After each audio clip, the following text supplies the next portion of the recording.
طيب احنا هنستغل بقى الفرصة الكبيرة دي ان دكتورة ريم نعمان معانا هنا في التجميل، وهنسألك على السؤال اللي محيرنا كلنا واحنا بنتفرج على التلفزيون.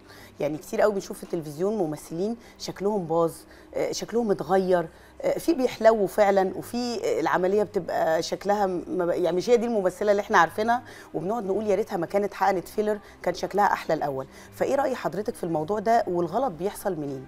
صح، هو ده فاليد كويستشن قوي. اصلا البيشنتس يجوا يسالونا في العياده لان هم بيقولوا لنا دول سيلبرتيز، فالمفروض ان هم راحوا لاحسن حد. طب ازاي احسن حد عمل فيهم كده؟ هنا بقى الاجابه بتبقى عده عوامل، مش بس بيبقى الدكتور لوحده، هي ممكن تبقى هي نفسها شي اوفر فيلز. يعني هي كل شويه بتيجي تعمل فيلر، كل 3 شهور موسوسه عندها، كل ما يبقى في ايفنت تيجي تفتح لها 3 4 حقن ومحدش بيقول لها لا. التكنيك عامل ازاي؟ انا بشوف ان شغلنا فيه جزء كبير قوي ارتستيك، انه في ارت. يعني انا ممكن انا اخش احقن واحده وزميلي يحقنها واللي جنبي يحقنها، واحنا الثلاثه بنفس الكميه نطلع شكلها مختلف تمام. عيني شافت انا هحط فين قد ايه في اني ليفل في السكن عشان يطلع شكلها متناسق. مش احنا مش بنملى، احنا في الاخر في فكره ان نخش. حتى كلمه نفخ الشفايف دي بتعصبني جدا، احنا بنسميها مثلا ليب بيوتيفيكيشن، احنا بنحليها مش بننفخها.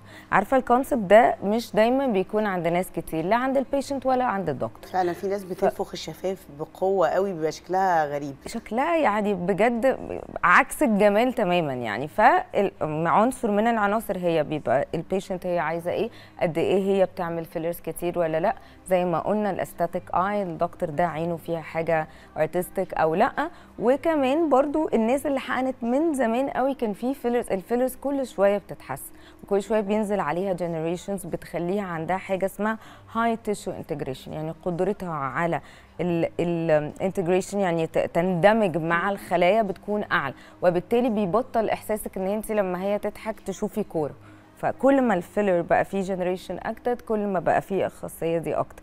فهي تفاصيل كتيره قوي، اهمها برضو ان الناس تعرف حاجتين، ان احنا الاوفر فيلنج ممكن يعمل لنا حاجه اسمها بيلو فيس، يعني كل شويه تحقن كل شويه بتحقن، هي هتتنفخ في الاخر فهتبقى مدوره. ده رقم واحد. رقم اتنين في حاجه اسمها فيلر فاتيج، ان احنا ممكن وشنا يرهق جدا من كتر الفيلرز اللي بتتحط، فاحنا ما نبقاش يعني كل شويه عايزين. وبقى عندنا الجنريشن بتاعت الباي ستيميليشن، انا كل ما احس ان انا عايزه شويه ليفت، شويه نضاره وشويه ترطيب، عندي مناسبه وعايزه جلو، اعمل حاجه من حاجات الكولاجين بانكينج اللي كنت بتكلم عليها مع دكتور هايدي.